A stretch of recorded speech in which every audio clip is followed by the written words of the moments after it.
மல்லி 2 ரூபாய் உன் குந்தலேறி உதிரும் பூ கோடி ரூபாய் பஞ்சு மிட்டாய் 5 ரூபாய் நீ பாதி தின்று தந்ததால் லட்ச ரூபாய்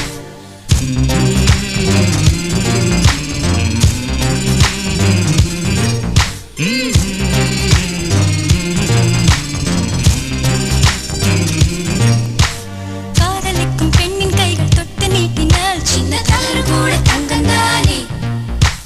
காதலிக்கும் பெண்ணின் வண்ண கண்ணம் ரெண்டிலே மீண்டும் பருவம் கூட பவழம் தானே சிந்தும் வேர்வை திருத்தமாகும்